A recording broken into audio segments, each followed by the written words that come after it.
The content provided on this podcast is intended for entertainment purposes only. Views and opinions expressed by the guests and/or the hosts of Broccoli TV are solely theirs. While we do not condone misinformation and disinformation, all details provided are taken from sources available to us at the time this episode is created. Broccoli TV makes no claim to accuracy, completeness, timeliness, suitability, or validity of any information and will not be liable for any errors, damages, persecutions, or butthurt arising from conception. Viewer discretion is advised. Si Puto kasi tagagawa ng circular yan ni Bes. Ang joke na lagi, gusto mo isama kita sa circular? Pinagtatawanan niya ang nakasulat. Lalo na pag iyotan ang appeal. Tell all naman kasi mag-appeal ang mga ditapak. Parang Serex. Once nakabasa ako ng appeal, 2 pages, naku, Serex ang kwento ng appeal.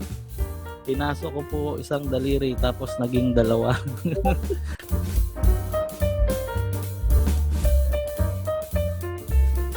Welcome to the podcast. This is Broccoli. This is episode number 10. We have two special guests. One is Rain, and he is a Catholic, non-practicing. And we have an ex-worker of MCGI for more than 10 years. Hello po sa inyo. Hi, good evening sa inyo. I'm doing well. Catholic ka ngayon, di ba? Pero hindi ako masyadong practicing. Kaya ano na lang ako, parang naging secular na ako sa tatay. Naniniwala pa rin naman ako sa Diyos, pero, enjoy life na lang. Parang, leave it as a blank na lang yung nangyari. Ayoko na munang questionin kung ba't tayo nandito sa mundo, bakit tayo nabubuhay, paano ba tayo ginawa, paano ba tayo nagsimula.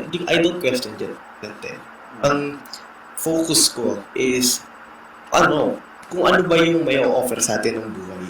Kung ano yung mga experiences na pwede kong maranasan, diba? At sino yung mga tao na pwede kong makasalamuha from time to time, diba? Ganun na lang. So, Rain, I heard, kasi prior to this, nag-usap na kami ni Rain, he is Brother Eli Soriano Simp. Yung ba ang word? Term? Grabe! Idol. Ina-idol mo si Bes. Tama? Yes. Now, you are a Catholic, di ba? Yes. Nag-try ka, nag-doktrina ka yata, no? Tama?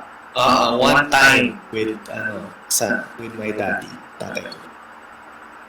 Tapos, pero isang araw lang nakapagtatak. Yung number 1 lang. Number 1 lang. Yung sino ang dapat pakinggan, if I remember correctly. Parang ganun. Yes. Si Jesus lang dapat. Si Jesus lang. Medyo na tayo dyan. Ano nangyari? Ba't di ka na tumuloy? Hindi, tatay ko. Hindi ko rin alam sa kanya eh. Kasi nakikinig naman siya. Hanggang ngayon, nanonood siya ng mga debate, nanonood siya ng ibang expo. Pero, wala. Parang ayaw. Ayaw. Nagduda siguro. Or hindi pa siya talaga. Sumasampalatayang lubos. May bisyo ba ang daddy mo? Ano? Ano lang, sigarilyo lang. Ninigarilyo lang. The common. Hindi niya maiwan yan. I heard mayroong mga kapatid nag-iyosi rin. Nakilala ako dun sa dati kong lokal. Yun talaga yung pilit niyang iniiwasan, makapag-yosi. Pero, pagka mga times na nagagalit siya, or nababad trip, meron siyang yosi sa cabinet niya. And, nakikita ko kasi yung kasambahay niya, friend ko, kinagkwento sa akin na, nag-yosi na naman si Brad, ganito. Kapatid din yung yung kasambahay niya. Kapatid din, oo. So, hindi talaga maiwasan yung mga dating bisyo. Hindi talaga completely nawawala. May mga tinatago-tago yung mga kapatid. I know you're used to this, mga kwento. Yes. No? Ano naman ako. And Ganun lang tayo. Medyo open-minded naman. Actually, nung bata ako, nakakatulog ako sa misa. Nag-try kang mag-choir, sumali sa mga groups na yan? Hindi. Actually, hindi. Hindi. Actually, ako nung high school, sumali ako sa choir. Ano ka? Ang ganda. Oo, sa Catholic. Ang galing, may voicing din sila eh. Maganda. Maganda naman. Na-enjoy ko rin yung time ko doon na... Kasi sa school, di ba? May mga... I-invite ka nila sumali sa church. Gusto ko pa magpari eh, dati. Ay. Mga sekula. Alam mo yan, Movie school. Akala ko yung mic yung iwamasibos. Favorite nating meme. Meme. Yes. Okay. So, hindi ka ganun ka-active sa Catholic. Now, dun sa experience mo sa isang doktrina na hindi mo na tinuloy, ano yung na-experience mo doon? Were they nice to you sa lokal? Mabait naman sila. Tapos, nung medyo pauwi na kami, ay alam pa nga kami kumain eh. Kaso, nahiya na yung tatay ko. Ang kinuha yung marsit, yung tubig na lang. Hindi nyo kinain, sayang. May papansit pa doon eh. Oo. Nag-ambagan yung mga kapatid doon. By group kasi yun eh. Group 1, tapos mag-aambagan sila ng pera. Tapos the next day na doktrina, group 2 naman. Oo. Ang ganun pala. Oo. Walang sagot si si KD. Grabe. Local officers, mga members. Kaya may grouping eh sa lokal. Oo. After ng pagkakatipon, mag-circle sila. Usap sila, mga kapatid, ganito po yung pag-aambagan natin. Ganon. Kung maanib ka, ganon, bibigyan ka ng group. Parang palang commune, no? Mga per commune. Okay. Bukod pa yung mga paninda, mga binibili sa lokal, mga binababang tulungan. Ay, grabe. Ganawa na? yung emphasis eh. Oo. Kala ko nga dati abulo yan lang. Sa doktrina, syempre. Yun ang sasabihin. Abulo yan once a week, di ba? Tapos di daw pinipili. Oo, kung magkano lang. Pero pag-anib mo pala, ayan na. Kaya yun yung problema eh. Alam mo, yung nangyari, pinanganak ka, bibinyagan ka, di ba? Babayaran mo, tapos kumpil, tapos kasal, tapos tagi-isang beses lang na bayad yun. Ito parang habang buhay ito. Habang buhay kang tutulong eh. Habang buhay kang gagastos, di ba? Saka sa Catholic, konti-konti lang. Ang ikot ng basket, ayun, parang net. Pero siyang net, tapos may mga Barya lang, di ba? Barya. Barya. Magkano lang talaga. Magkakitiso nga. Tinitira pa ni Bes na daw, yung kapatid dapat siya yung lumalapit sa basket. Hindi yung abulyan ang lumalapit sa tao. No. Yun. Pag-anib mo pala, ang dami palang tulungan. Yes. Nakaligtas ka doon, Brad. Oo. After nung doktrina na yun, ano naman na feel mo? Was it nice na gusto mo ba bumalik sana? Parang ganun. Pero, wala eh. Dahil ayaw ni Dad? Ayaw mo na rin? Di naman sa ayaw ko. Wala lang ako, siguro. Yung tawag doon, discernment, parang ganun. Yun. So, ano ka ngayon? Atheist? Agnostic? Agnostic phase. Ibig sabihin nun, iniwala ka sa Diyos, pero siguro may resentment ka kaunti or hindi mo alam 100% na meron ba o wala. Basta naniniwala ka sa Diyos, pero hindi siya yung parang buong-buo. You cannot tell exactly what it is, who it is. Pero mas inclined ka sa paniniwala na meron ang Diyos. Yun. Maganda yun Kasi parang apat yan eh. May agnostic theist, may agnostic atheist. Tapos, merong theist na fully theist. Yung sabihin, naniniwala talaga. Tapos may, ano talaga, yung may gnostic theist. Pa mga gnostic theist, mga ganun pa. Nice. So, May mga sub, ano pa yan? hindi siya, hindi siya black and white. Diba? Ganun. If ever bang makakita ka ng tulad kay Bess na lalabas na religion ngayon, are you willing to join that group or ayaw mo talaga ng religion? Wala eh, kasi si Bess yung parang nagtanim sa akin na questionin lahat ng religion eh. Parang ganun. So, sa paniniwala ko noon, magaling si Bess. Siya yung pinakamagaling sa lahat. So, lahat ng ano dyan, iba dyan, wala na. So, pag napatunayan ko ng malibit si Bess, wala na. Ayawan na. Totoo na. Ngayon wala na si Bess. Anong tingin mo naman kay Kuya? At first nga, parang yung sentiments ng mga fanatics eh. Na lilipat yung espiritu, di ba? Binibuild pa ni Brother Roland, di ba? Hintayin mo! Di ba? Ang hiwaga! Tapos nung biglang kabig ni Katie, biglang napatayin itong si Brother Roland. Hindi niya daw pala, hindi na sila magkalit. Binibuild up nila dati pa, di ba? Sabi nila, magka-frequency daw. Yes. Di ba?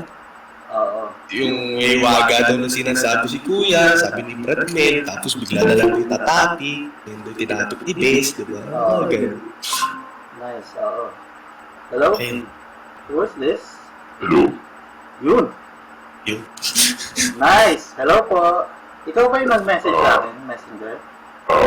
Yun. Nice. Welcome po sa ating podcast. Kamusta ang audio ko? Okay naman. Maganda yung ginawa mo sa audio mo. Hindi ka namin mapusesa. Buti nakahabol po kayo. Okay. Tuloy na tayo kasi kalagitnaan po kami ng kasama po namin to si kapatid na Ring. He is a Catholic. And I think si anonymous sender is was a worker for 10 years. Tama po? More than 10 years po actually. Active ka pa rin po ngayon? Umaten. Pero dahan-dahan na akong lumalayo sa mga pinapagawa nila. Para hindi kumain masyado ng oras ko. Nice. Okay, so officially you have stopped being a worker na po. Tama. Nagpaalam ka po ba na ayaw mo na mag-worker? O nag-MIA? Siguro hindi ko na nagbibigay yung details para hindi tayo makilala. Ako. Pero hindi naman namin ko naman basta iniwan lang yung poste ko para hindi naman mapawayaan yung mga gusto pa rin mag-stay sa loob. Kasi pagka hiningayan pa namin yung pag-alis, madami pang iba at drama pa, lalo na sa mga kapamilya ko. So, ginawa ko na lang ng diskarte na may papalit dun sa mga naiwan ko. Okay, so family mo po, puro ka-anib. Hirap po. Paano po nila tinanggap yung Ay, closet ka po, no? Umaten ka, sabi mo. Closet. Closet. Ano pong mahirap sa closet? Pag nakikinig ka ba kay KB ngayon, anong reaction mo? Hindi ka na lang nagsasalita. Ina-apply ko pa rin naman yung tinuro ni Tate na dapat ang tingin sa kapwa mo ay mas mabuti sa'yo. So, hindi ko naman siya iniisip ng masama.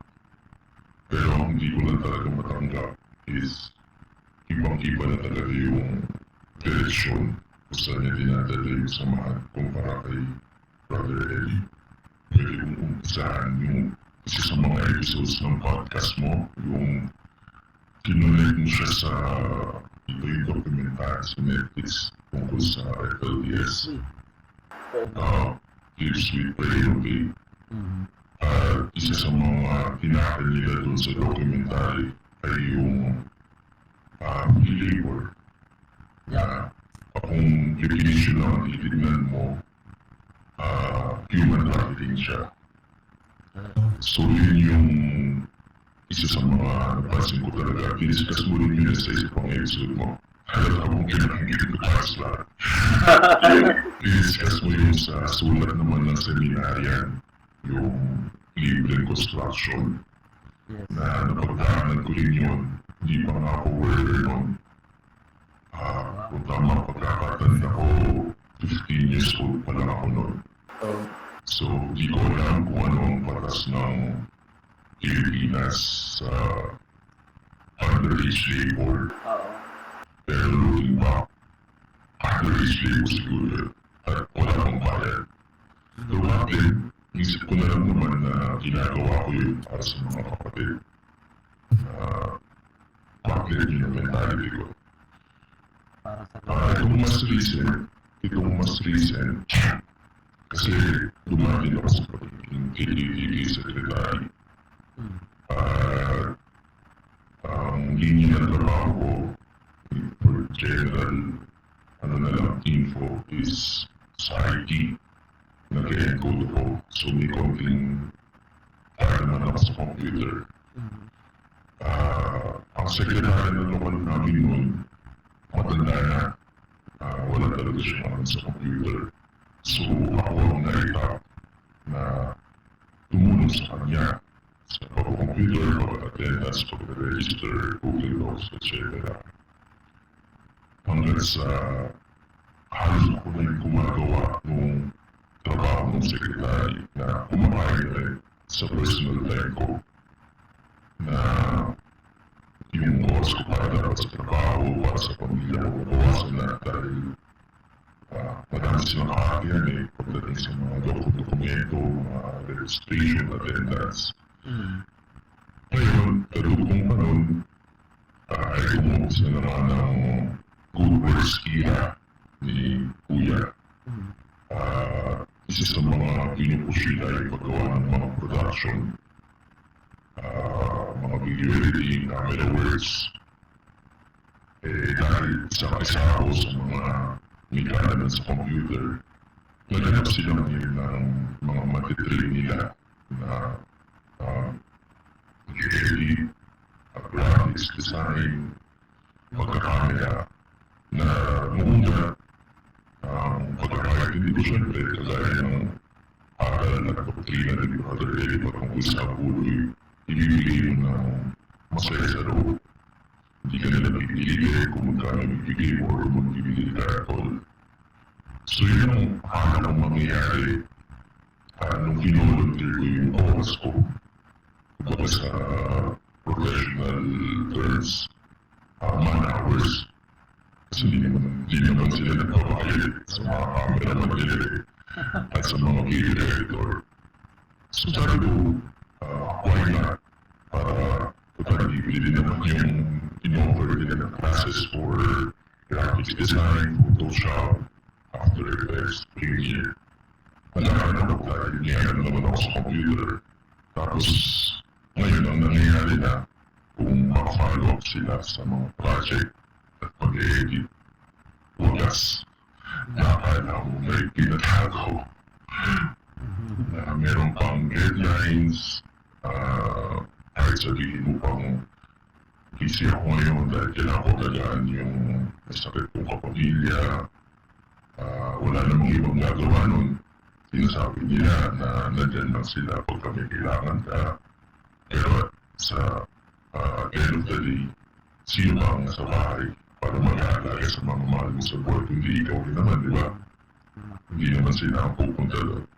So parang nakulong na rin ako na kumakafollow sila. Kanya ka lang yung pinatago and going back dun sa documentary ng FLDS. Ano nga? Free labor. Kahit mga kabataan, no? may kakwet. Kasi kala ko mga seminarian kung mga nagle-labor to. Hindi pala lang ano yung mga gustong mag-workers. Gusto, mga kabataan din talaga na gusto makatulong sa gawain. So, tumira ka po ba sa Apalit? Hindi naman. Pero nung nandun ako, taga Metro Manila kasi ako eh. Hinahakot. Kasi nga volunteer naman kami sumasama from Metro Manila to Apali. Pinagawain. Kasama ka naman dahil syempre nakikinig pa pala ng paratayan mo dahil bago mahayop ka. At katrabaho, mga parents ko active. So, hindi ko naman sasabing kinilit ako. Pero akin lang sana yung looking back. Sila kasi yung adults na yun. Ang pinagdaan naman nila yung pagiging bata, kabataan, binata talaga. Dapat magbigay sana sila ng guidance sa isang teenager dahil back then na ito yung mga options mo, ito yung pwede mong gawin, focus ka sa ganito, mag-aaral ka, gusto mo magpasangkapan sa gawain, pwede naman. Pero walang ganun. So parang samantala yung naigiti mo, yung kabataan mo. Like all of us, ako rin batang-bata. Gusto ko lang makatulong. So, voluntary yung pag-worker ko rin. Yun. Iba talaga yung nagagawa ng pananampalataya. Sana. Yun. Oo. Grabe yun. Sabi nga sa Biblia, faith can move mountains, di ba? Talagang, kapag talagang niwala ka, gugustuhin mong gawin. Kahit, di ba, parang sa katotohanan, parang may mali, di ba?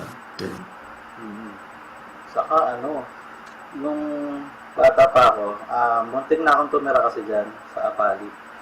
Ang daming mga parang inampun na ni Bes na doon na talaga tumira. Ang dami sila. May maraming kwento dyan eh. Gusto ko nga sa podcast, yung mga kwento dyan. May nakausap kasi akong district servant. And yun, yung mga experiences nila as a seminarian, ang dami. May nakita daw siyang white lady. Tapos, siyempre, ayaw niyang matakot. Hinamon niya ng suntukan. Minura pa niya, kasi madilim daw nun eh. Tapos, kumuha daw siya ng tubo, papaluin niya daw. Tapos, nakabistido daw yung white lady. Tapos, nung lumapit na to, nagulat siya, si Sis Luz pala. Namura na niya. Sabi niya, pa na yan, sorry niya kay Sis Luz. Kala niya white lady. Yung mga experience. Yun. So, bro, kasi interested ako dito kay bro eh. Si Rain, Catholic siya, pero nakaka-relate siya sa mga usapang MCGI. Updated niya. Kasi parang sinaliksik ko lahat eh. Nag-dive ako eh.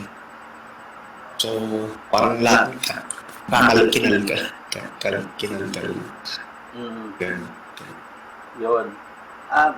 Bro, alam mo ba yung test of faith? Baka pwede kang, may alam ka ba doon? Yung pinag-usapan namin last podcast. Hindi ko alam kung sino episode yung tinutukoy mo. Ang isang example mo ata sa fraternity, yung tutulaan nila yung parang inumin mo, pero ulit sinabi nila, pero hindi naman talaga tinutulaan. Titignan lang nila kung iinumin mo out of faith. Wala naman akong nakaalala na ganun kalala na kaliit. Pero pagka meron kasi silang maganda na example. Kadugtong na rin siguro ng transition galing sa era ni Brother Larry papunta kay Kuya Daniel. Di ko alam kung umakit ka pa noon nung unang namatay si Brother Larry.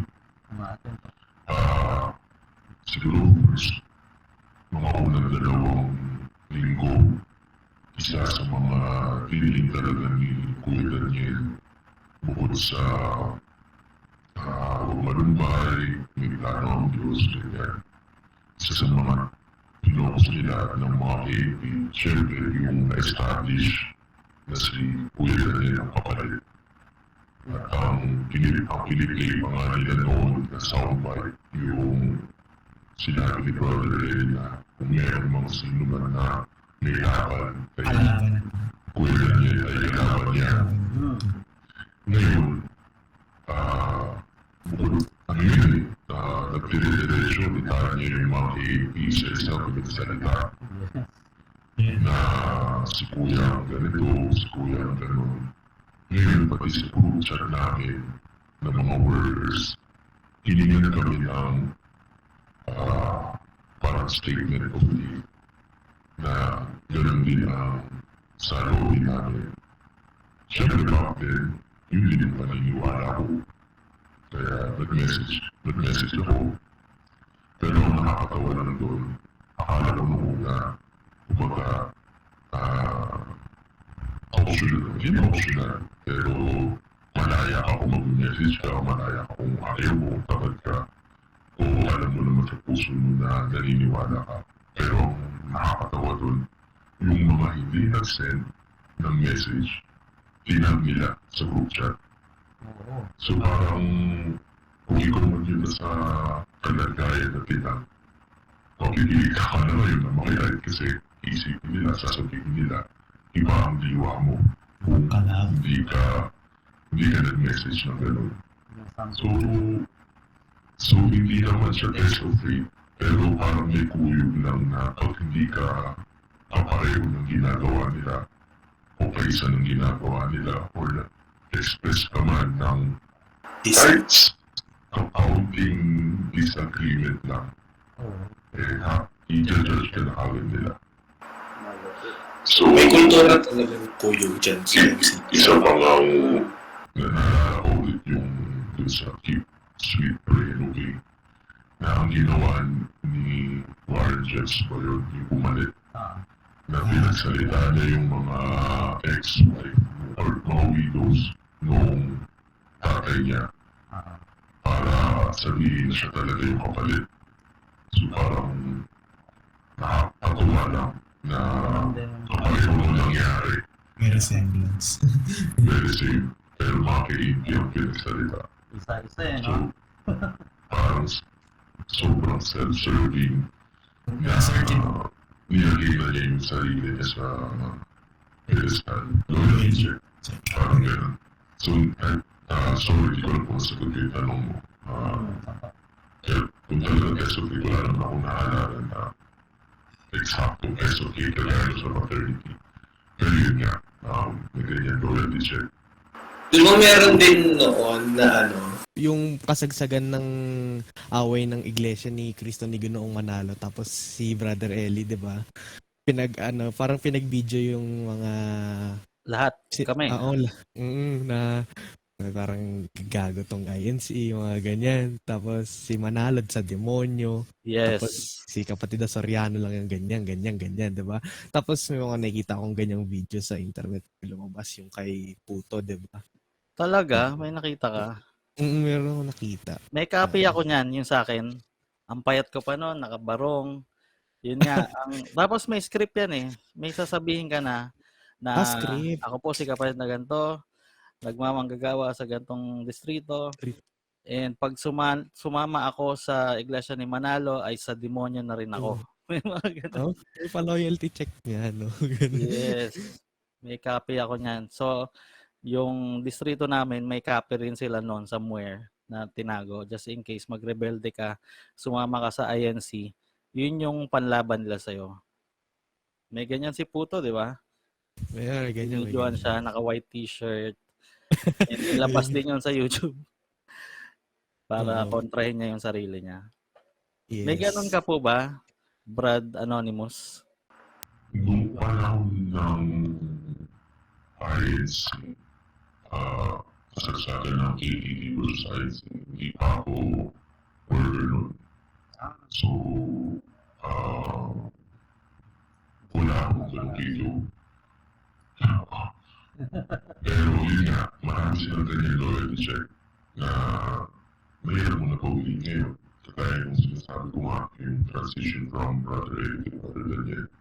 Siyempre nung best ko yun, unang 2 buwan, unang buwan, paniniwala ko rin si Kuya talaga ang papalit. Dahil wala pa naman yung mga pinapakita ng signs ngayon na teka ba't parang hinabago na.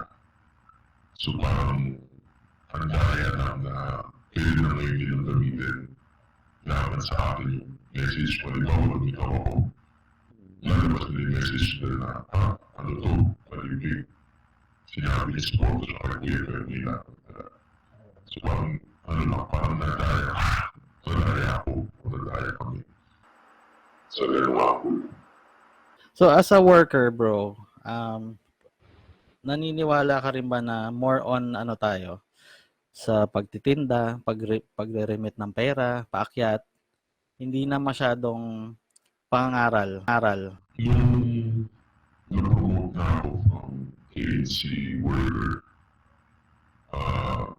nung napromote ako, ano na, tapos si Brother Ray na nagsasalita. May times pa nga na nag-text ko minsan si Brother Rodel, minsan pa nga may isang beses pa si yung cook, yung pangalan niya. Yung nagbabike ba yan, yung chef? Kaya ako naalala. Glenn ba? Brad Glenn. Oo, Brad Ah. Glenn. So yun yung nakulat ko si Brother Ray nag-text ko. Ang dahilan nga nila nun is pagkaiba-iba kasi mga manggagawa ng sasalita, baka iba ang paraan ng pag-texto ng worker, ang may pakilala niya sa mga kapatid tayo sa niya, siya yung magaling, kasi siya yung nag-texto. So pinagkala lahat yun. Hindi nga sinasabi mo na CD na puro si Brother Ray. Walang Ganun pa. tiwala sa mga ano niya, sa mga manggagawa at ministro niya. Parang ganun. Pwede mong tignan sa ganung angulo.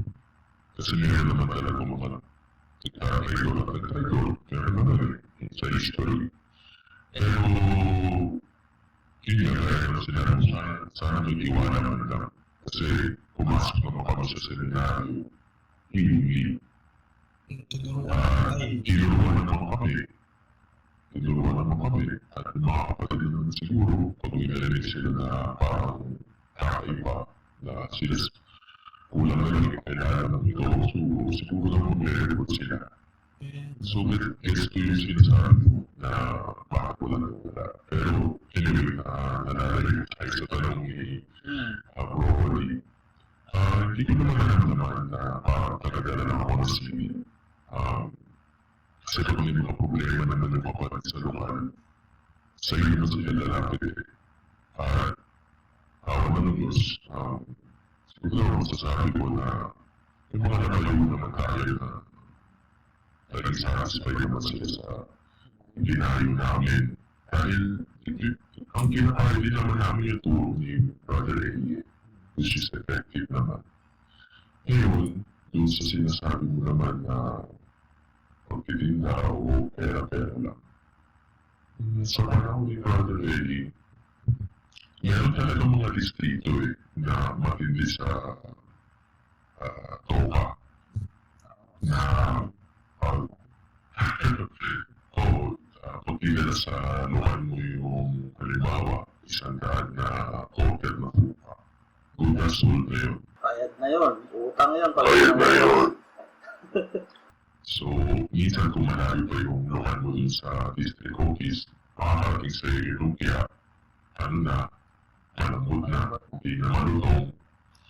Minsan may mga nabalita ang ako, panis na, nakarating. Normal na naman yun. Pag tinatransport naman talaga ng pagkain, may chance na masira. Pero yung para i-treat mo siya na good as gold, yun yung medyo unfair sa mga kapatid. At ang matindi pa doon, kung hindi na benta kasi sino nga naman ang gigiling matino na panis para kainin niya sa playtime. Pagka wala ng mga kapatid, tapos na yung batch, ang magtutulong-tulong para dun sa natira ng officers na noon, nung time na yun, siyempre iniisip namin palagi para sa gawain. Kaya yun yan, kaya sabi mo kawawa yung officers, parang sila ngayon yung may pressure na nagasalo ng kulang. Pero hindi ko naman naiisip ever sa panahon ni Brother Eddie na pera-pera lang may napupunta sa pusa ni ganito, yung pusa ni ganun. Siguro may makonti-konti, kung maalala mo meron pang na-consultation na magandang mga gawa, ganyan, servant na sinusulti naman. Pero yun nga, sa panahon kasi ni Brother Eddie, makikita mo kasi napupunta yung broadcast. Oo, na lalo na nung pumunta sa ibang bansa, hindi ko lang matanda yung pagkasunod-sunod Singapore, tapos Amerika, tapos Brazil. Makikita mo naman na maraming ahit lalo na sa South America. Nakarating din kasi ako ng Brazil ng ABB. So, ano din, talagang first hand na nakita ko naman yung naging unang ginawa ni Brother Eddie. So, alam ko na may pinuntahan yung pera. Pero ngayon kasi, sa panahon ni Kuya, wala namang ganun. Lalo na internet na tayo ngayon. YouTube, Facebook, na wala namang bayad. Hindi ko maalam kung meron pa bang mga broadcast na binabayaran. May television, ang kabuloy, para sa pagpapalagaan ng salita ng Diyos. So, hindi ko alam meron pa bang broadcast kasi sa mga meeting namin ngayon, wala din nakagaya ng dati-dati kasi may pangalan pa nga yung satellite. Sasabihin nila kung saan bansa yung sakop ng satellite, ang pangalan ng satellite. So, malinaw na alam mo saan, para saan yung hinahabol din yung tulungan. Pero ngayon wala namang ganun. So, di ko alam kung saan napupunta yung mga ulo ngayon. Isa pa yung hockey, kabalikat sa pamamahayag international. Kung dedication na pag-uusapan, pamamahayag, nasaan ang pamamahayag? Nasa YouTube. So, saan napupunta ngayon yung monthly na copy? Kaya kahit nakakwentahin mo yung pinapakain na lugaw, mga pinamimigay na kabuhayan showcase, hindi ko super kung pumapasok na pera. Tapos, yung ibagsakan pala na ngayon yung KPR account na linggo-linggo umiikot sa mga distrito yung pagpapalaki ng ganitong bilang ng kapatid. Halimbawa, lokal ng Moon News, kunwari. Malaking lokal yun. First week of July, okay, mga quiet. Second week of July, mga sakto naman, napupunta. Na may bayad. May bayad eh. So, saan kaya napupunta eh? Siguro kung wala rin total nasa same topic naman na tayo. Ang isa kasi sa mga turo ni Cristo, tinanggap din yung walang bayad. Pinili yung walang bayad. Na yun din naman ang ginawa ni Brother Eddie. Meron siyang nanghingi ng kera sa mga expo, sa mga doktrina, sa mga kahit nung life pa na nalilibot siya sa mga lugar-lugar dyan sa Pilipinas, walang bayad yun. So, pinagkakaroon naman, bakit yung SK, na pagkakipon dapat ng mga kapatid na libre, si Kuya nasa KBR account. So, hindi man nila letrahan na yung bayad ng KBR account para sa SK. Pero para mapanood ka ng live yung SK, kung babayad ka sa KBR account, kung sa kalooban nila yung pagsunod yung sa aral ni Cristo na nagbigay ng walang bayad, bakit hindi siya mag-post ng SK na lang sa radio? Sa harap ng mga kapatid na libre sila makapunta. So yun yung medyo di ko lang maintindihan na parang... Pero may picture ka naman with KD. Pag pumunta ka doon, di ba? So, tuwan-tuwa rin yung mga kapatid. Tapos proud sila, may mga merchandise doon eh. Yung cap, yung t-shirt, di ba? KDR Adventure Camp. Hindi pa rin parang alam na kayo sa atin dito. Nice. Nakapunta ka na ba doon, bro? Hindi pa. Dahil hindi ko masikmura na may bayad para makita. Kasi si Brother, actually, gano'n din naman dati si Kuya. Madali mo manalagitan, papicture, magpapirma sa bayo. Hindi ko lang talaga maintindihan bakit kailangan may bayad para makita siya ng mukhaan. Hindi naman. May nagtanong na ng kapatid eh. Siyempre, kami bilang workers. Pag ipagtanong ko namin yung pangasiwaan. Ang ipot na sagot yan, siyempre, hindi naman pa yung bayad na 1,600. Hindi naman yung para makita mo si Kuya. Hindi naman yung binabayaran mo. Ang binabayaran mo yung services ng ka. Pero yun nga, kaya nabanggit ko kanina, bakit kasi kumag-cater sa likod ng bayad yung chance mo para makita ng mukha si Kuya. Correct. Siya na yung di ba sa Biblia, makita ng mukhaan, ginagamit yan sa Diyos, di ba? Ayun, si KD na ang makita mong mukhaan. Parang Diyos ha. Eh, di ba Diyos na nga din siya? Tama pala. Si Bess. Diyos na rin ako, sabi niya. Ayun, i-share ko lang. Kasi since I started the podcast, may mga nagme-message sa akin. Sabi nung isa, eto, bro, meron lang ako i-share. Para hindi magmukhang kwento, pwede po na ikaw mismo ang mag-observe kung ano ba talaga ang intention ng weekly activities na ito. Baka sakali ma-discuss mo minsan sa podcast. Weekly, before SPBB, nagko-conduct ng Foreign Affairs Ministry sa Apalit. Ng PDOS daw. Hindi ko alam yung PDOS. Para sa mga member ng OFW. Meron dito topic na recruitment sa USANA, which is MLM business. Multi-level marketing. Si KDR ang number 1 upline. Hope na maging confidential itong link at itong chat. Binigyan pala niya ako ng link dun sa Zoom. Matagal na po itong activities na ginagawa nila. Ito po ay every Saturday. So, ito yung mga internal na usapin. So, before ka maaanib, hindi mo alam to na mayroong gantong mga hingian sa loob. Grabe. MLM business, USANA. Alam mo ba to, bro? Anonymous?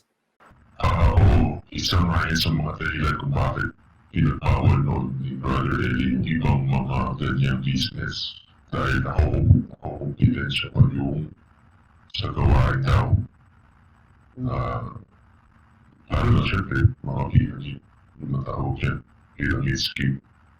Yan usana naman, meron kasing produkto ka namang nabibili. So, hindi yan kagaya ng ibang MLM na wala talagang tangible na kumbaga produkto na nakukuha ka para sa ininayad mo. Hindi malalim yung alam ko dun sa involvement ni Kuya sa usana. Pero meron din kaming mga target na mabili sa loob ng isang buwan. Ang pagkakapaliwanag nila sa amin, hindi naman namin kailangan mag-member. Kasi yun yung mahal eh. Kung magpapamember ka para maging downline ka. So meron lang silang mga binigay na account sa amin. District account, local account. Na kung ano man yung gigilid ng mga kapatid, kinapasok nila dun sa district account. Ngayon, meron na-accumulate na points yun na pwede ngayon i-claim ng mga upline. At ang pinaka-nasa tupok nga ng upline, at least sa level natin, ay si Kuya. Yun ang pagkakababa nila, si Kuya. Hindi mo siya tupok, pero pagka meron, mataas-taas na siya para sa mga district and local account. Mind blown. Pet. Pero yun nga, kasi nila sa mga kapatid. May puto-putangan. So, hindi siya bilang skin daw. And hindi ko guess kung ano, hindi ko alam kung ano ang sinasabi ng batas tungkol dyan. Siguro pwede naman kasi mukhang legal na business naman ako sana. So hindi ko nasasakupin yung hindi ko alam kung ano man yung kung bawal ba yan o ano. Pero ang isang medyo juicy na drama patungkol dyan, merong isang kapatid na ka-level or mas mataas ang level na kumbaga sa pyramid kay Kuya. So nung una, parang siya sa mga nag-introduce sa samahan nung usana. Pero umabot sa point na naging ngayon sa kanya ng mga KNP, ginagawa niya ngayon ng downline si Kuya Daniel. Yun yung reason kung bakit kung ginawa nilang district at mga local account na lang. Kasi at least ang may hawak nun, district servant, assistant KNP, etc. Hindi ka yung dati na kumari ikaw, probably mag-register ako ng isang downline. Pwede kang ma-coach nung sinasabi ko na kapatid na mas mataas siya in terms of level. So, ginawa nila ng kontrolado ng nila yung pagpaparegister lahat sa ilalim ni Kuya. Hindi dun sa taong pinagugol ko. Hindi ko lang din malala yung pangalan para na yung listeners kung naniniwala sila. Pero magtanong-tanong na lang tayo. Dati, legacy for life. Kinokumbinsi ko rin yung hawak kong lokal noon. Di ba, after ng pagkakatipon, magsasalita ako sa pulpito. Inikahit ko sila, 7,000 yata yun ang pagsali. May mga goods din, sapatos.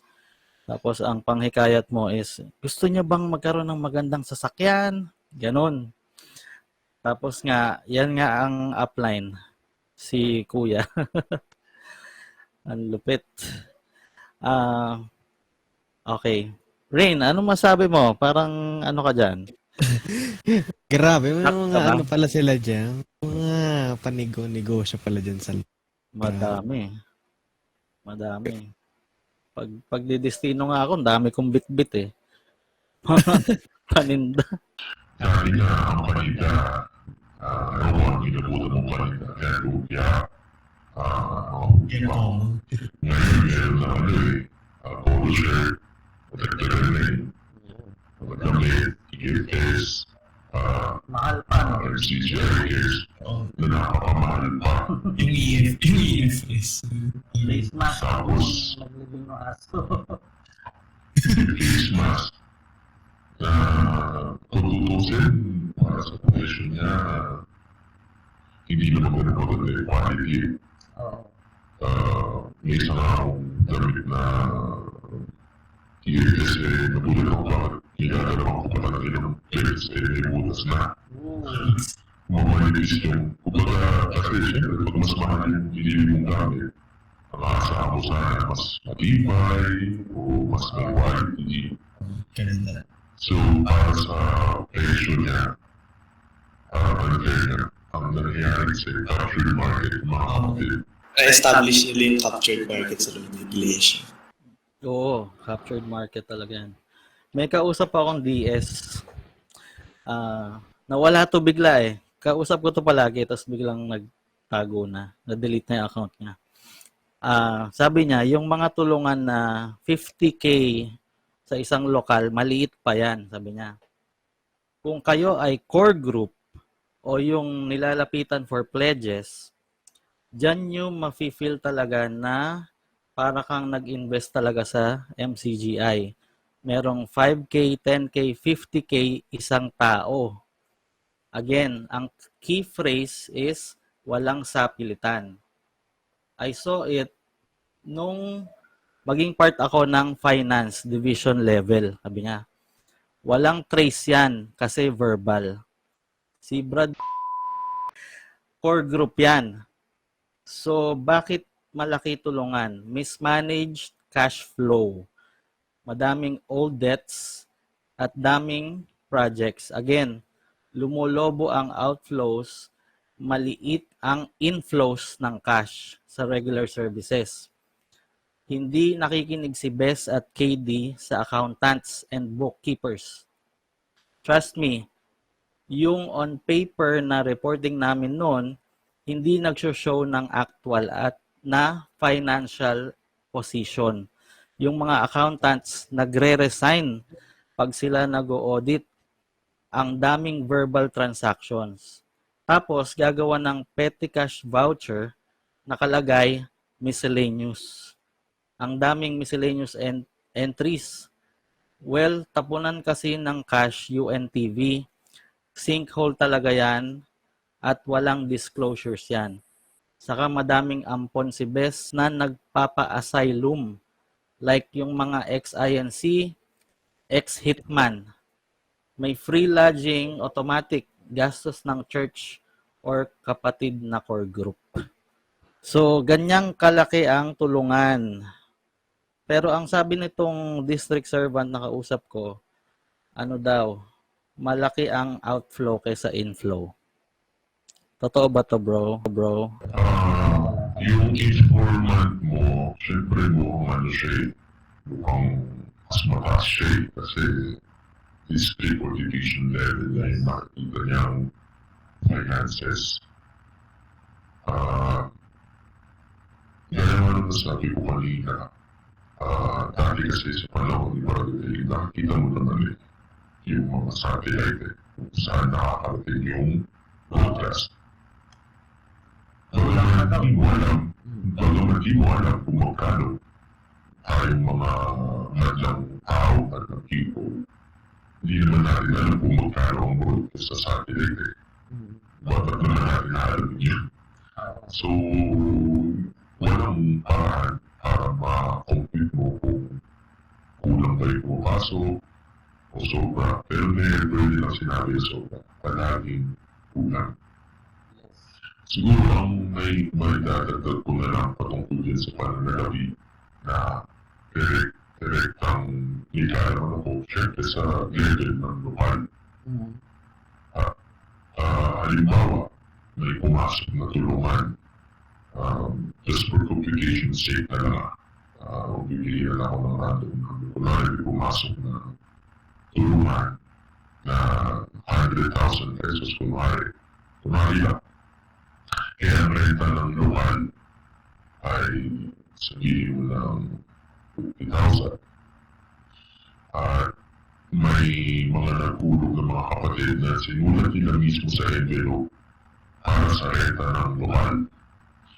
Kahit i-report mo ngayon na para sa renta ng lokal yun, pag naipasok na yun sa distrito o division, pahirapan na makuha yung pabalik sa lokal kahit nakasulat sa envelope na sinulat na kapatid para sa renta.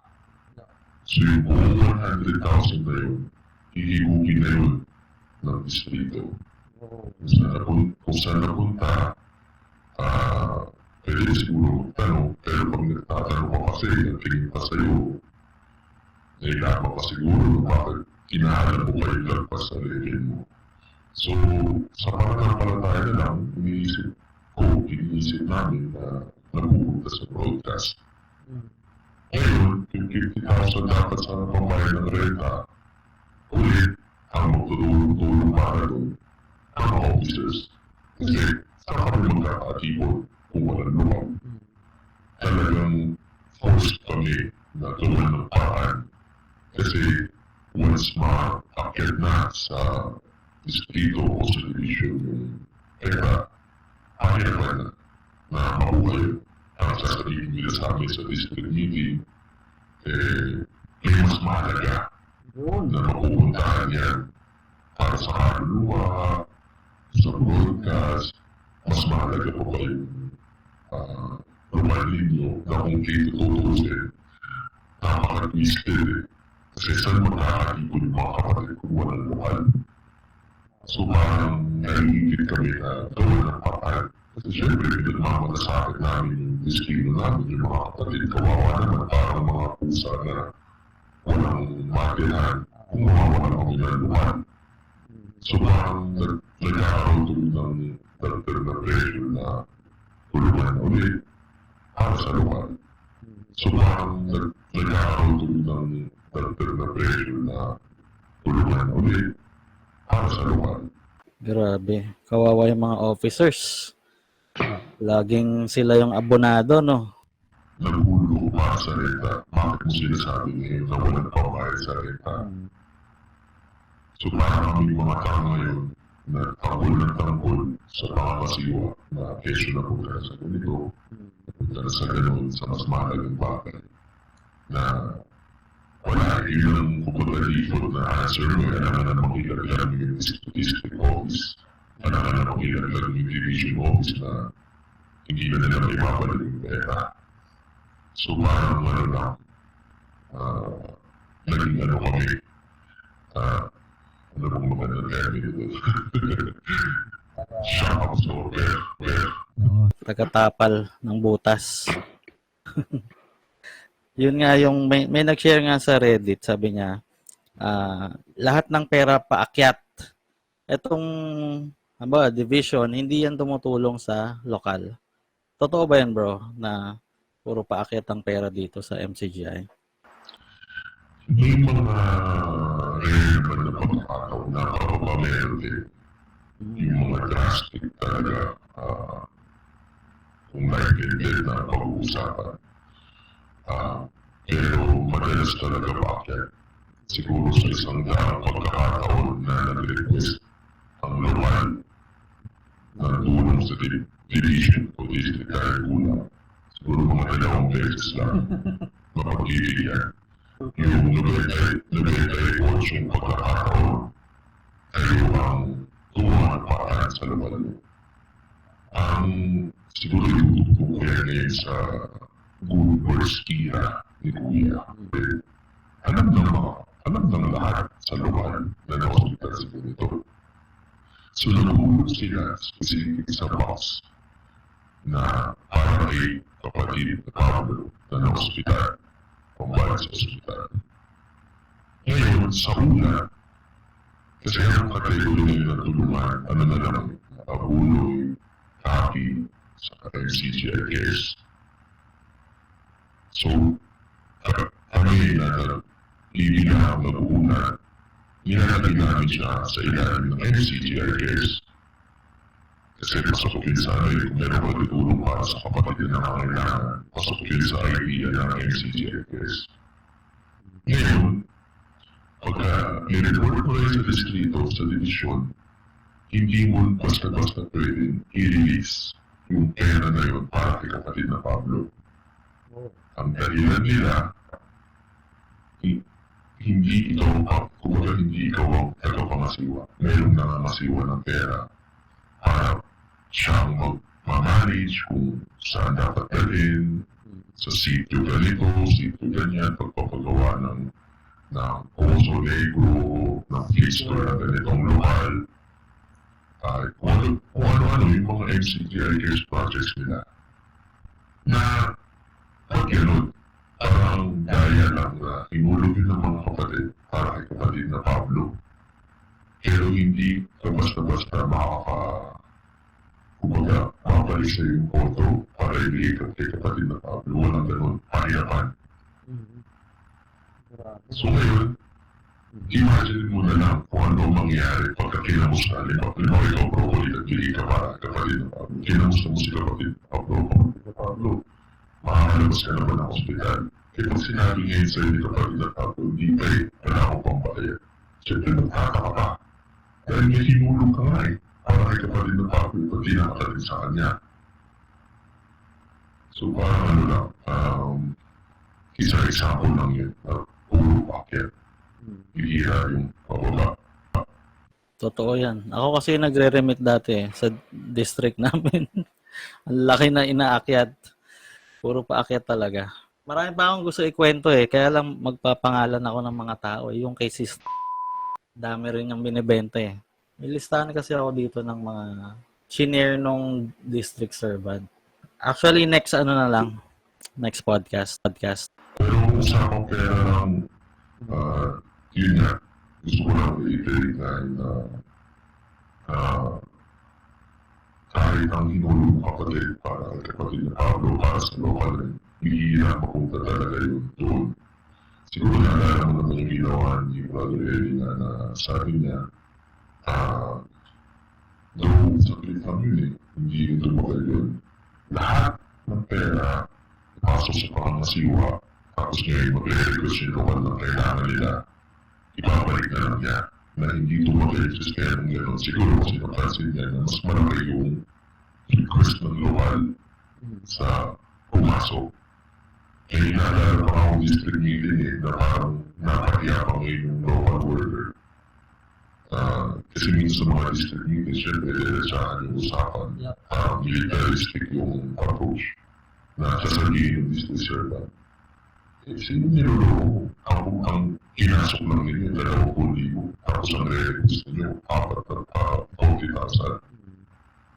Saan namin ipukutin yun? So, hindi ko mag-register na nagano ni Bess na papasok mo na lahat, tapos ipapalik niya lahat ng request. Hindi rin mo break. Siguro kasi nakita kami na hindi naman mayayaman ng mga kapatid ko 2%. Hindi talaga. Hirap na hirap. Saka dati daw, yung mga gastos ni Bess, napupunta sa legal, sa mga abogado. Kasi di ba ang dami niya tinitira, suportado ng mga kapatid yung mga legal expenses. So ngayon, wala namang masyado nang ginagastos. Kaya hindi natin alam. Kasi nung nakapunta ako ng Brazil, syempre bilang magandang manggagawa, may mga kaibigan ako na destino na talaga sa Brazil kung sila dinala. Mga Pilipino rin kasi mga workers na nakadestino sa Brazil. Hanggang ngayon, shoutout sa inyo, saludo ako sa sakripisyo ginawa ninyo dahil lumuyo sa mga pamilya ninyo. Pumunta kayo sa lupang dayuhan at nag-adjust kayo. Saludo ako sa inyo. Ngayon, siyempre napunta ako ng Brazil. Tinutulog nila ako, iniikot nila ako sa mga destino nila. May isang pagkakataon, merong grupo ng mga kapatid na galing ng Europe sa North America. May tawag sila doon alam mo ba ng mga entourage mo, delegates ang tawag nila na nidala sila ng pera na nakapalubon, nakatago sa mga paglaan nila. Halimbawa, isang tao may dalang hindi ko alam kung magkano pero nakalulong talaga. Imagine mo siguro 50 o 30 bills ng pera na nakarolyo, nakaibit sa mga bag. So, kung definition na pag-uusapan, money laundering yun. Dinala niya galing sa bansang pinanggalingan nila sa Europe o sa North America. Kung ano man yung denomination ng pera nila doon, reais pala, Brazil pala yun. Dirhams, US dollars, euro, Canadian dollars na nakarolyo. Ipinasok nila ng Brazil. Siyempre, ang dahilan doon para makaiwas sa mga taxes, sa limit na pwedeng dalhin ng isang pasahero sa biyahe.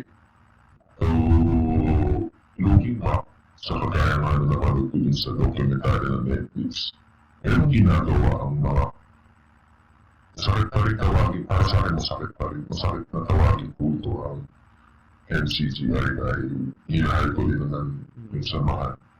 Minahal ko din naman si Brother Eli at ang mga kapatid. Pero yun nga, dahil nung nandun sa documentary, sa malamang yung mga kulto merong ginagawang illegal o labag sa batas. Ano po itong pera na to? Anong gagawin dun sa pera? Ibibigay lang kay Bess?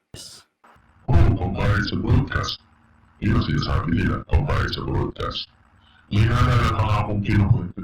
Ewan ko kung active ka pa nun. May kinukwento si Brother Ray na isang pasalamat na nahuli daw ng mga pulis.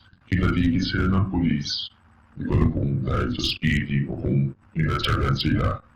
Lahat ng inahuli ng mga kapatid, kinugis ka. Nalala mo yun? Opo, parang may yun ang sinabi. So gano'n, may isang pagkakataon na nakupis ka ng mga pulis yung pera na inahuli ng mga kapatid galing sa iba't ibang lugar. SPDP yun eh. Kaya ano yun, galing Pilipinas, Europe, North America, Asia. Lahat ng inahuli ng mga kapatid na kuha ng mga pulis. So para sagutin yung tanong mo, yun nga, lahat mong nilalang pera, hindi ko na alam kung saan kaninong kumbaga saang opisina dinadala. Pero ang paliwanag sa amin, pinagbabayad sa mga broadcast, saka sa mga lokal na sinusustentuhan ni Brother Eli sa Brazil. Kasi halos lahat ng mga lokal daw sa Brazil, siya ang nagbabayad.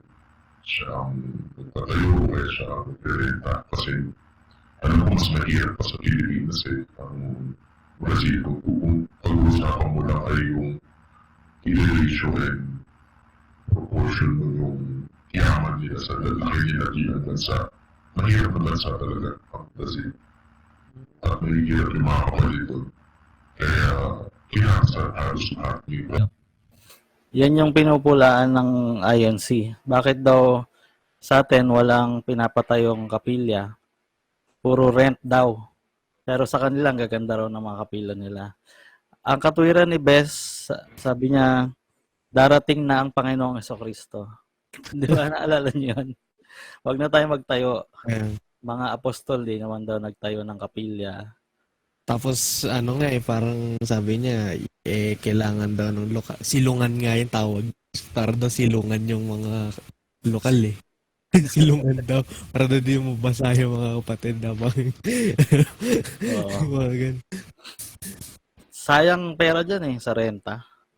Kahit ikaw, di ba? Renta ka ng renta sa tinitiran mo. Ba't di ka lang bumili? Kaya Yung pambayad mo doon, ihulog mo na lang. Nag-usapan namin yan nung isang kasama ko na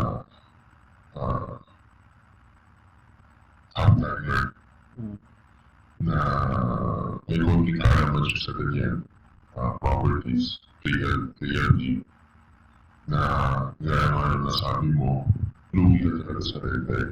Lalabas ka na din naman ng pera, eh di doon na sa nagiging sa'yo. Kumbaga sa kotse, imbis na lease, ano na, pili mo na. Ngayon, ang isang reason daw kaya hirap kumuha ng property on sa level ng lokal.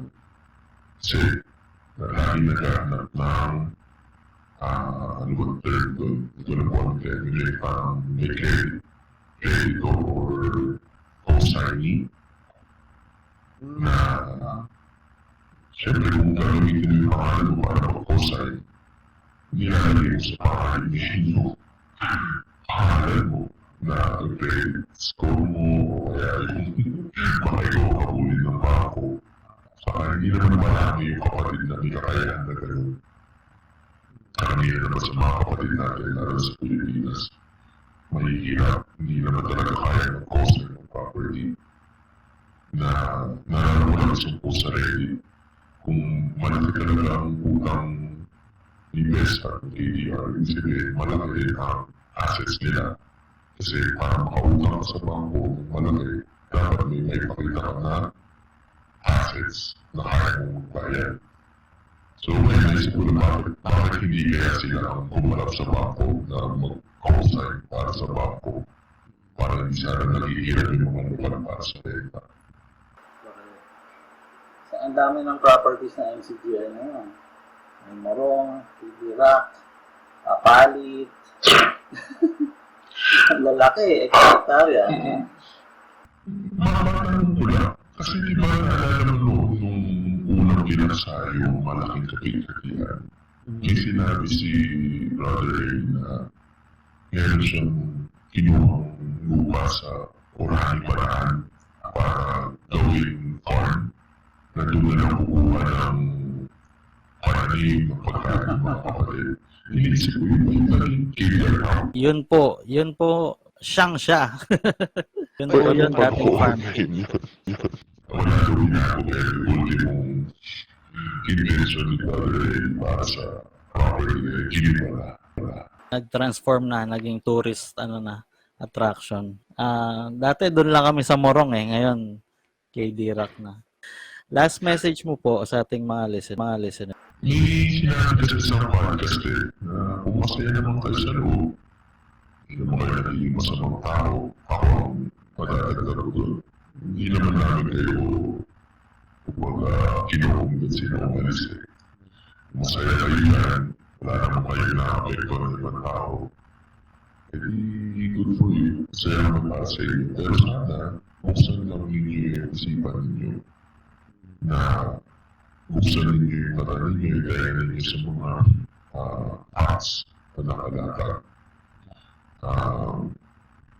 Huwag kayo makisama kay sabay sa atos na porket sinabi na KLP na ganito, ganyan, sunod na naman ang sunod. Yun na, yung nakikita ko na wala daw binago. Kung saan lang isip ninyo, maraming binago. Yan lang ako ng dilig na yan. Recently, yung pasalamat ko lang sinabi ni Bansani Katan na tandaan lang yan.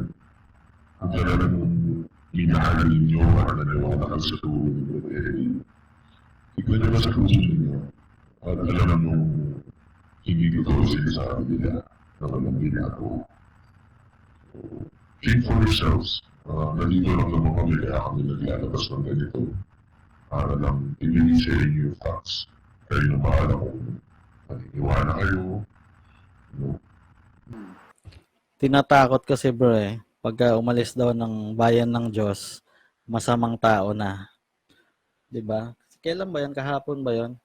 Laging binabanggit na yung hindi makakaunawa, yung teka, kumaisipin talata. Walang makakaunawa, yan ba yan bro? Sa labas. Hanapin mo nga Rain. Sa labas walang makakaunawa. Pag masama. Wala sa masasama ang makakaunawa. Yun. Sa mga Masasama. do the honors, kapatid na Rain. Sige. Basahin mo. Daniel 12:10. Marami ang magpapakalinis at magpapakaputi at magpapakadalisay. Ngunit ang masasama ay gagawa na may kasamaan at wala sa masasama na makakaunawa. Ngunit silang pantas ay mga kakaunawa. Yun. So, ang nangyari, pag lumabas ka, magiging masama ka kasi hindi mo, nag-iba yung diwa mo sa diwa nila.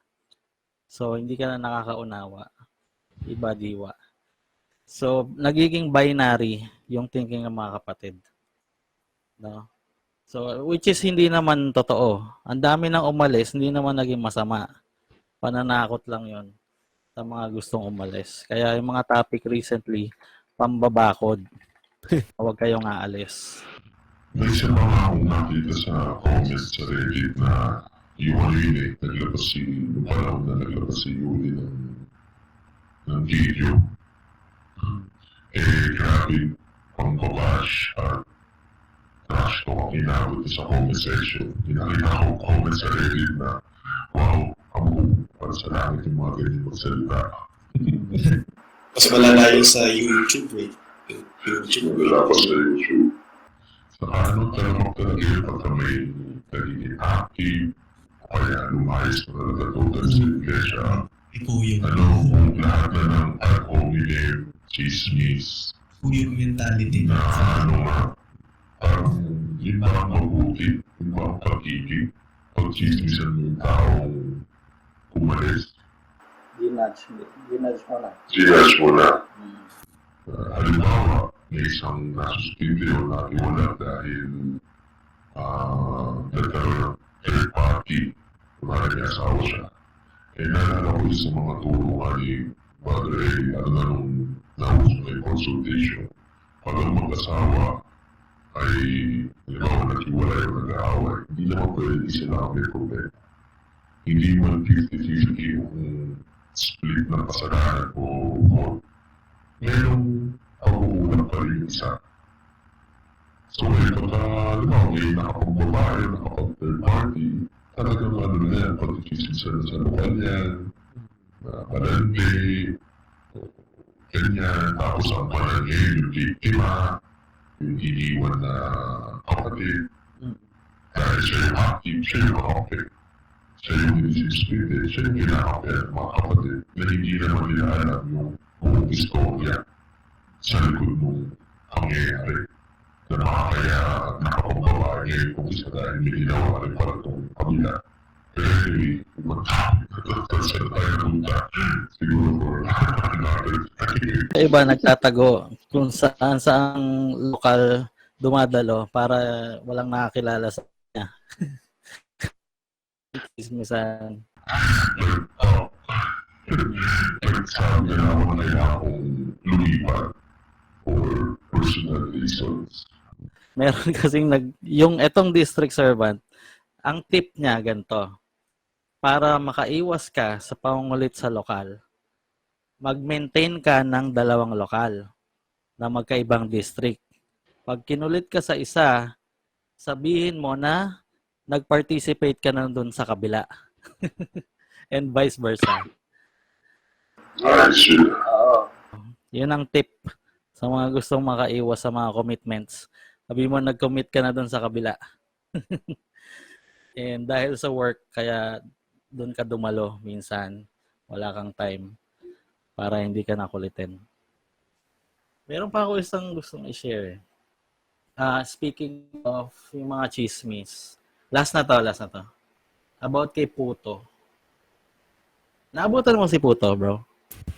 Nabuta ko yung time na tiniwala siya. Pero hindi ko siya nakakusap or nakadaupang palad na hindi ko siya kailangan sunod. Nakakatakot kausap, bro. Kinausap ako noon eh. Kasi mayroon siyang siya yung gumagawa ng mga circular noon. Pagka kukulitin ka niya, sasama kita sa circular. Ganun siya. Para Banta? ititiwalag.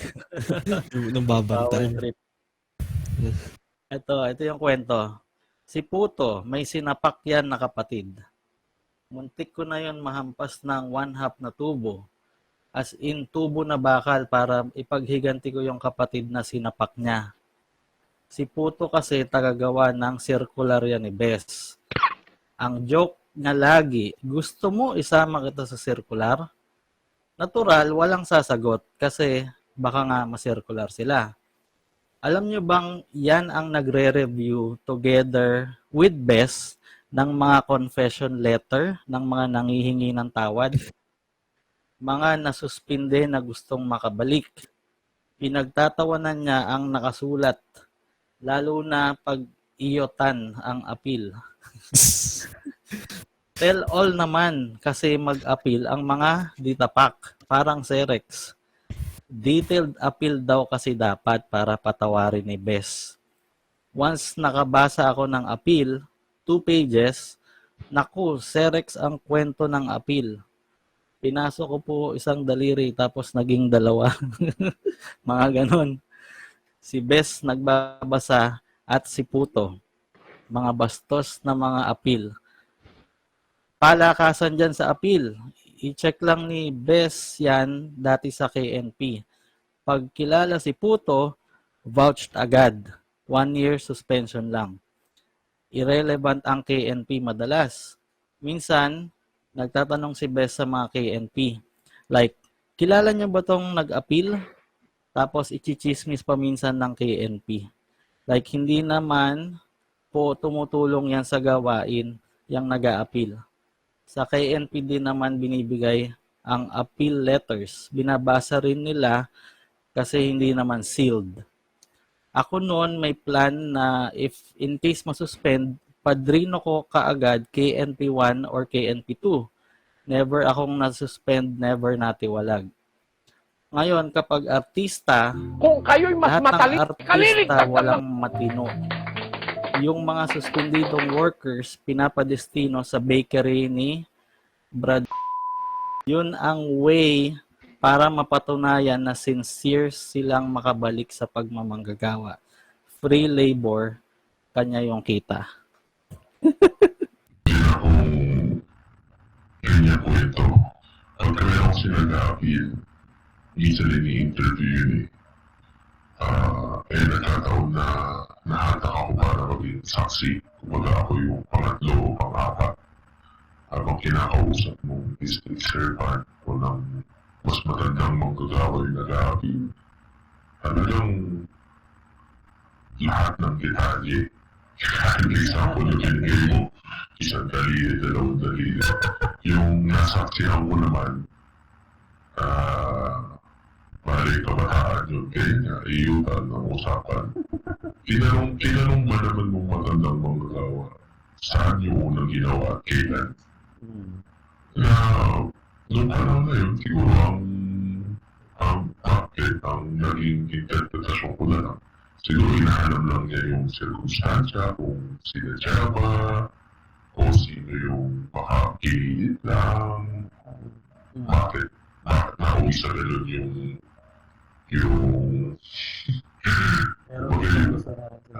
Malaman. pero nalaman na ako ano pala eh, naging crush pala niya yung babae. Isa nung hindi, ano ba yun, hindi na-imagine pa ngayon niya tuloy kung paano nangyari. Ito namang na kapataang lalaki, pinili lahat ng detalye, sa kotse, ganyan, pumakas sa ganito. Ngayon na, naalala ko dahil kinukwento mo yan. Siguro, in-imagine na rin yun. Nung nagtanong. Pero yun nga, kismis lang, pinalilan ko. Pag pinagbabawalan daw ng manggagawa, meron siyang intensyon kasi siya pala yung may gusto. Tapos later on, Totoo yun, nasaksihan ko na rin yan. Kasi syempre mas malakas ang paan niya, maggagawa siya. Siya ang papayagan.